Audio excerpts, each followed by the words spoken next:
오늘 하나님 말씀은 데살로니가 전서 5장 16절부터 18절 말씀입니다. 데살로니가 전서 5장 16절부터 18절 말씀을 함께 읽도록 하겠습니다. 항상 기뻐하라, 쉬지 말고 기도하라, 범사에 감사하라. 이것이 그리스도 예수 안에서 너희를 향하신 하나님의 뜻이니라. 아멘. 지난달에 이어서 제 인생 본문, 두 번째 인생 본문을 좀 설교하려고 합니다. 제가 고등학교 2학년에 백혈병 진단을 받고 10개월간의 치료를 마치고 드디어 퇴원을 하게 되었습니다. 그때가 12월 19일 한겨울이었습니다. 아직도 기억이 나는데 병원 문을 열고 밖으로 나가는데 차가운 겨울 바람이 제 뺨을 스치는데 이게 살아있는 것이구나, 그런 이제 생각이 들어서 너무 감사했습니다. 그때 퇴원을 하면서 가장 많이 들었던 이야기가 바로 재발을 조심해야 된다. 재발을 하게 되면 이전보다 더 강한 항암제를 써야 하고 더 높은 강도의 그런 치료를 받아야 한다라는 이야기를 들었습니다.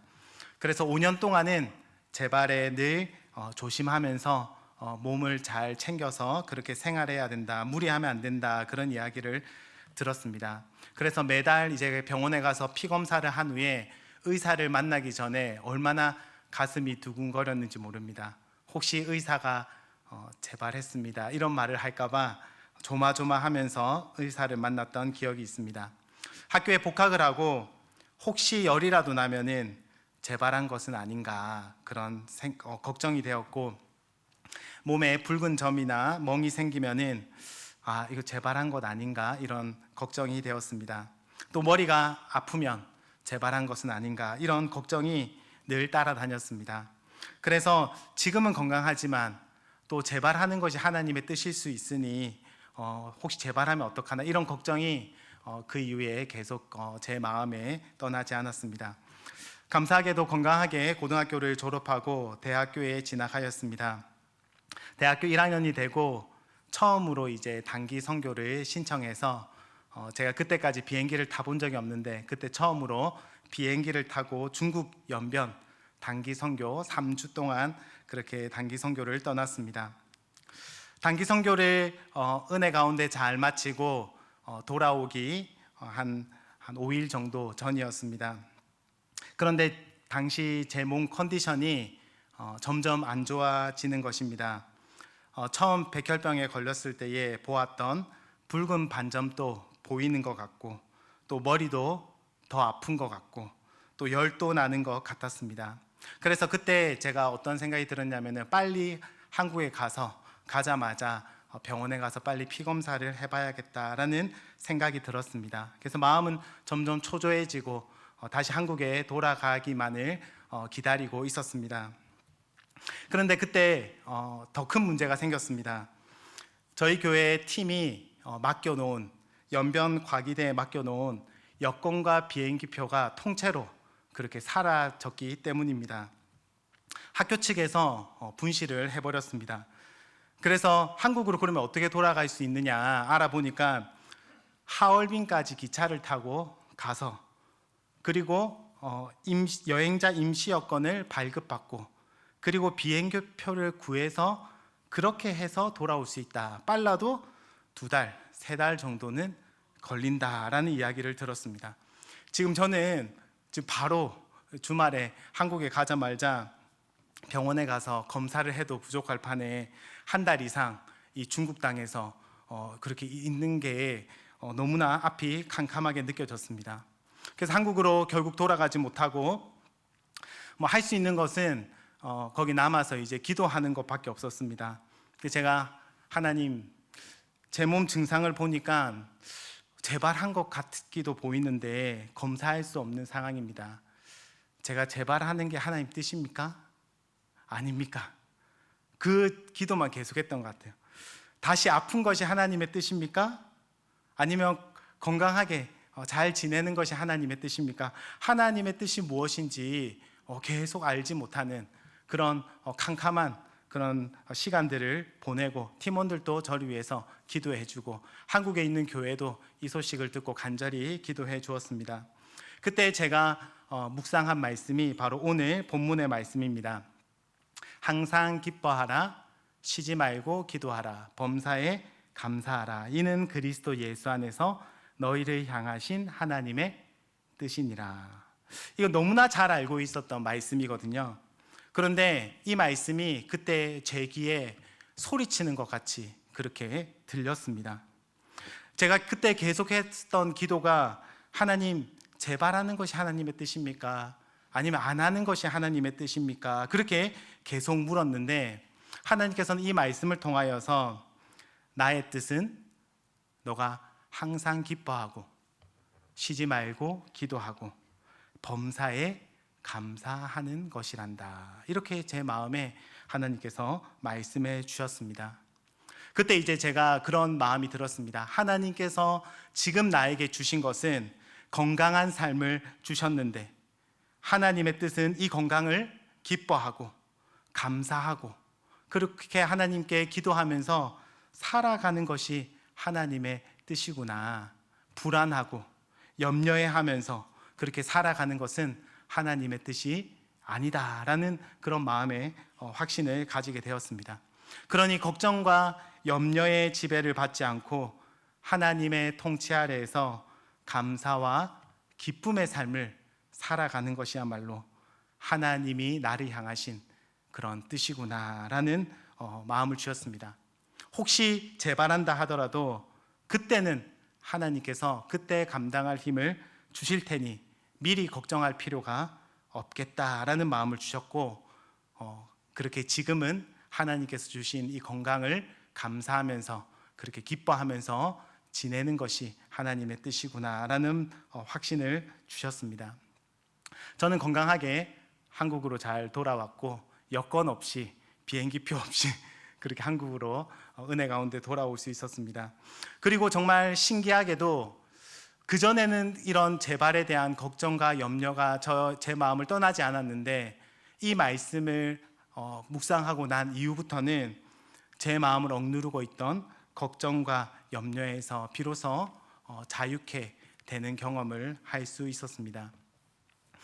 지금 또 우리는 하나님의 뜻이 무엇인지 끊임없이 기도하고 질문합니다. 청년들은 어떤 직장에 들어가는 것이 하나님의 뜻입니까? 누구와 결혼하는 것이 하나님의 뜻입니까? 라고 묻습니다. 이직하는 것이 하나님의 뜻인지, 이 선택이 정말 하나님의 뜻인지 우리는 질문합니다. 하나님의 뜻이 무엇인지 묻고 기도하고 열심히 살아가는 것은 너무나 중요합니다. 하지만 우리는 너무나 많은 경우에 하나님의 뜻이 무엇인지 모르는 경우가 많이 있습니다. 하지만 한 가지 확실한 것은 이 말씀처럼 하나님의 뜻은 항상 기뻐하고 쉬지 말고 기도하며 범사에 감사하는 것이야말로 하나님께서 우리를 향하신 확실한 하나님의 뜻임을 우리가 기억해야 할 것입니다. 우리를 향한 하나님의 뜻의 이 세 가지 말씀을 간단하게 한번 생각해 보도록 하겠습니다. 먼저 항상 기뻐하라, 이것이 하나님의 뜻입니다. 여기서 우리가 주목해야 하는 단어는 항상이라는 단어입니다. 왜냐하면 우리는 좋은 일이 생기면은 당연히 기뻐할 수밖에 없습니다. 청년들이 좋은 직장에 취업을 하면은 기뻐할 수밖에 없고, 남편이나 아내가 보너스를 많이 받아오면은 기뻐할 수밖에 없습니다. 기쁨을 감출 수 없죠. 그런데 여러분, 항상이라는 단어가 붙으면은 이 말씀은 전혀 다른 의미가 됩니다. 취업이 되지 않더라도 기뻐하라. 직장 생활이 힘들어도 기뻐하라. 교회 사역이 버거워도, 몸이 아파도, 항상은 그 모든 경우를 염두에 두고 있는 단어입니다. 그런 점에서 항상 기뻐하는 것은 사실 불가능한 일입니다. 그럼에도 불구하고 하나님께서는 항상 기뻐하라 라는 이 불가능한 명령을 우리에게 하고 계십니다. 이 말씀은 우리에게 억지로, 힘들어도 억지로 웃으라, 그런 말씀이 아닙니다. 이 말씀 안에는 하나님께서 우리 안에 빼앗을 수 없는 근원적인 기쁨을 주셨다라는 것을 전제로 하신 말씀입니다. 우리 안에 그 누구도 빼앗을 수 없는 근원적인 기쁨이 있기 때문에 우리는 항상 기뻐할 수 있는 것입니다. 한 청년이 직장 생활이 너무 힘든 그런 하루하루를 보내고 있었습니다. 그런데 어느 날 보니까 얼굴이 너무 밝은 거예요. 그래서 제가 요즘 일이 별로 안 힘드니 물어보니까 여전히 너무나 힘들다고 그렇게 답을 해줬습니다. 그런데 왜 저렇게 기뻐할까? 제가 그 이유를, 비결을 알았는데 그 친구가 연애를 시작한 것이었습니다. 그 기쁨이 있으니까 직장 생활이 힘들고 어려워도 근원적인 기쁨이 있으니까 그 모든 힘든 일들을 이겨낼 수 있었던 것입니다. 여러분, 우리도 마찬가지입니다. 우리 그리스도인들이 항상 기뻐할 수 있는 것은 항상 좋은 일이 우리에게 생기기 때문이 아닙니다. 오히려 믿기 때문에 힘든 일도 있고 손해보아야 하는 일들도 있습니다. 그럼에도 불구하고 우리가 기뻐할 수 있는 이유는 우리 안에 근원적인 기쁨을 복음을 통해서 얻게 되었기 때문입니다. 그 복음의 핵심이 하나님께서 우리를 사랑하신다. 하나님께서 우리를 사랑하신다. 그분의 사랑을 받는 자라는 그런 기쁨을 우리는 가지고 있습니다. 그리고 이 기쁨은 그 누구도 그 무엇도 빼앗을 수 없는 기쁨입니다. 로마서 8장에 이렇게 고백하고 있습니다. 내가 확신하노니 사망이나 생명이나 천사들이나 권세자들이나 현재일이나 장래일이나 능력이나 높음이나 깊음이나 다른 어떤 피조물이라도 우리를 우리 주 그리스도 예수 안에 있는 하나님의 사랑에서 끊을 수 없으리라. 여러분, 우리는 때론 건강을 잃기도 하고 재산을 잃어버리기도 하고 사랑하는 사람을 잃을 수도 있습니다. 하지만 그 무엇보다 심지어 죽음조차도 우리에게서 하나님의 사랑을 빼앗을 수 없다라고 고백합니다. 그러므로 우리가 하나님의 그 사랑으로 기뻐한다면 우리는 항상 기뻐할 수 있습니다. 사랑하는 성도 여러분, 항상 기뻐하기 원하십니까? 그렇다면 우리가 무엇에서부터 기쁨을 찾고 있는지를 돌아보아야 합니다. 자녀에게서 기쁨을 찾을 수 있죠. 또 부동산에서 기쁨을 찾을 수 있습니다. 주식에서 기쁨을 찾을 수 있고 성공과 성취에서 기쁨을 찾을 수 있습니다. 하지만 그런 것들에서 기쁨을 찾는다면 결국 기뻐하지 못할 날이 오고 말 것입니다. 하지만 주 안에서 기뻐한다면 우리는 항상 기뻐할 수 있습니다. 왜냐하면 하나님의 사랑은 우리에게서 결코 빼앗아 갈 수 없기 때문입니다. 둘째로 우리를 향한 하나님의 뜻은 범사에 감사하는 것입니다. 항상 기뻐하라라는 말씀과 함께 여기서도 우리가 주목해야 하는 단어는 범사라는 단어입니다. 모든 상황에서라는 의미가 있습니다. 여러분, 감사한 일이 생겼을 때 감사하는 것은 쉽습니다. 원하는 직장에 취업했을 때, 자녀가 좋은 성적을 거뒀을 때 감사하는 것은 누구나 할 수 있습니다. 그런데 하나님께서는 범사에 모든 상황에 감사하라라고 말씀하십니다. 취업에 실패한다 하더라도, 사랑하는 사람과 헤어진다 하더라도, 병이 들어도 감사하라 라는 사실 불가능한 명령을 우리에게 하고 있습니다. 여러분, 어떻게 우리가 범사에 감사할 수 있습니까? 우리는 이 말씀을 이렇게 적용하곤 합니다. 나보다 더 어려운 사람을 바라보면서 그래도 감사하자라고 그렇게 생각하는 경우가 있습니다. 예를 들면 주식이 떨어졌는데 나보다 더 떨어진 사람을 보면서 그래도 난 저 사람보다 나으니 나는 그래도 감사하다 이렇게 생각할 수 있고, 우리 아이가 성적이 떨어졌는데 저 옆집 아이가 보니까 성적이 더 떨어졌어요. 그걸 보면서 그래도 감사하다라고 감사할 수 있습니다. 넘어져서 무릎이 까졌는데 얼굴은 안 까졌으니 감사한다, 그렇게 감사할 수도 있습니다. 하지만 이런 감사는 오늘 성경이 말하고 있는 감사와는 다릅니다. 나보다 더 나쁜 형편에 있는 사람을 보면서 감사한다면은, 나보다 더 좋은 형편, 더 많이 가진 사람을 보면서는 불평과 원망을 할 수밖에 없기 때문입니다. 오히려 오늘 말씀은 조건과 상황에 상관없이 감사하라라는 것이 하나님의 가르침입니다. 상황과 조건을 초월하여 감사하라. 여러분, 어떻게 상황과 조건을 초월해서 우리가 감사할 수 있습니까? 이 모든 것을 합력하여서 선을 이루시는 하나님을 바라볼 때 우리는 모든 상황에서도 불구하고 감사할 수 있는 것입니다. 이 일이 나에게 너무 나쁜 일처럼 보이지만 하나님은 그 나쁜 일조차도, 그 악조차도 선을 이루는 도구로 사용하시는 분이심을 믿을 때에 우리는 모든 상황에서 비로소 감사할 수 있는 것입니다. 로마서 8장 28절에 우리가 알거니와 하나님을 사랑하는 자 곧 그의 뜻대로 부르심을 입은 자들에게는 모든 것이 합력하여 선을 이루느니라. 우리가 감사할 수 있는 이유는 우리의 조건과 상황이 좋기 때문이 아니라 하나님이 우리의 편에 계셔서 우리의 모든 상황을 선으로 바꾸심을 믿기 때문에 우리가 모든 상황에서도 감사할 수 있는 것입니다. 다른 말로 우리가 감사할 수 있는 비결은 하나님께 있다라는 사실을 기억해야 합니다. 자동차 사고로 전신 화상을 입은 이지선 씨가 과거 인터뷰에서 이런 질문을 받았습니다. 사고 나기 이전으로 돌아간다면 돌아가시겠습니까? 라는 질문을 받습니다. 그때 이지선 씨가 이렇게 대답합니다. 바보같이 들리겠지만 돌아가고 싶지 않습니다.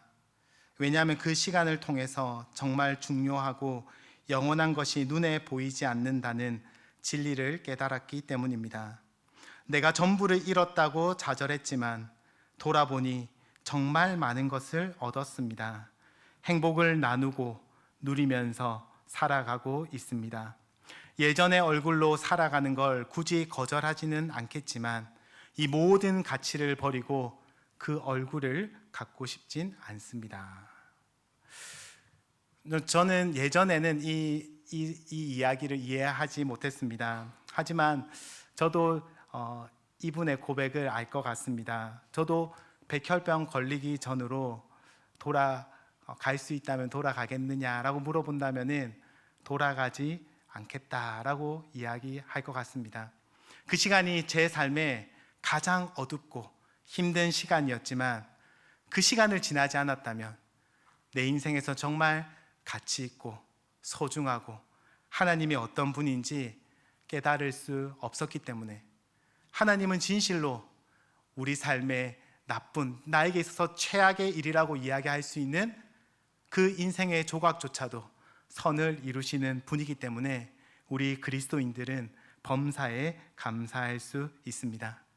하나님의 손에 우리의 인생이 달려있기 때문에 하나님께서 모든 것을 합력하여 선을 이루시는 분임을 믿기 때문에 십자가에서 하나님께서 그 능력을 보이셨기 때문에 우리는 우리 삶의 최악을 바라보면서도 소망을 노래할 수 있는 것입니다.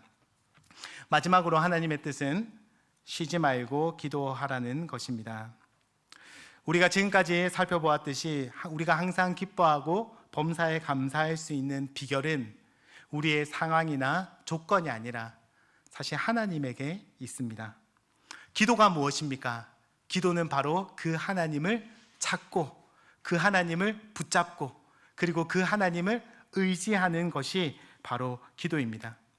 우리가 기뻐할 수 없고 감사할 수 없을 때에 우리로 다시 하나님을 찾고 하나님을 구하고 하나님께 기도함으로 우리가 감사와 그리고 기쁨을 회복할 수 있습니다. 연변에서 재발하지 않았을까라는 걱정에 휩싸였을 때에 제가 할 수 있는 것은 기도밖에 없었습니다. 여러분, 기도가 무엇입니까? 기도는 내 힘으로 살 수 없다. 내 힘으로 할 수 없다라는 고백이 바로 기도입니다. 기도는 하나님, 저에게 하나님이 필요합니다. 저에게 하나님이 없으면 안 됩니다 라는 고백이 바로 기도입니다. 그렇게 기도하지 않는 것은 이런 고백을 끊임없이 하는 것이다 라고 할 수 있겠죠. 저는 하나님 없이도 잘 살 수 있어요. 제 인생에 하나님은 별로 필요하지 않아요. 그게 기도하지 않는 삶의 고백인 것입니다. 이처럼 기도는 하나님을 의지하는 것이며 하나님께 내 인생을 맡겨드리는 것이며 하나님이 어떤 분인지를 소망하고 기대하는 것이 기도입니다.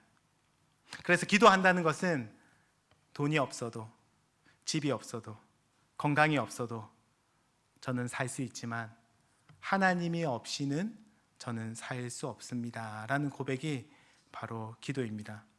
그래서 주님께서 쉬지 말고 기도하라, 쉬지 말고 하나님을 생각하고 하나님을 의지하고 내 인생에서 정말 내가 의지하고 사랑하고 붙잡아야 될 분이 하나님임을 기억하라 라고 말씀합니다. 우리 삶의 기도를 회복하기를 소망합니다. 말씀을 맺기 원합니다. 혹시 하나님의 뜻이 무엇인지 묻고 계십니까? 우리는 치열하게 하나님의 뜻을 묻고 그렇게 씨름하며 살아가야 합니다. 하지만 모든 상황에서 불변하는 하나님의 뜻을 우리에게 이미 말씀해 주셨습니다. 같이 한번 읽어보도록 하겠습니다. 항상 기뻐하라, 쉬지 말고 기도하라, 범사에 감사하라. 이는 그리스도 예수 안에서 너희를 향하신 하나님의 뜻이니라. 우리를 향한 하나님의 뜻이 무엇인지 우리는 다 알 수 없습니다. 하지만 그럼에도 불구하고 우리를 향한 하나님의 너무나 확실한, 명백한 하나님의 뜻이 있는데 바로 항상 기뻐하고 지금 감사하고 지금 하나님께 기도하는 것입니다. 그러기 위해서는 우리 안에 계시는 그 하나님의 사랑과 거룩하신 하나님을 바라보고 의지하며 살아갈 때에 우리는 이러한 하나님의 뜻을 이루는 삶을 살아갈 수 있는 것입니다. 내가 어떤 길을 가기 묻기 전에 내가 있는 이곳에서 항상 기뻐하고 쉬지 말고 기도하며 범사에 감사하며 이것이 우리를 향한 하나님의 뜻임을 기억하며 하나님의 뜻을 순종하고 그리고 하나님의 뜻대로 살아가는 그런 저와 여러분이 되시기를 주님의 이름으로 축복합니다.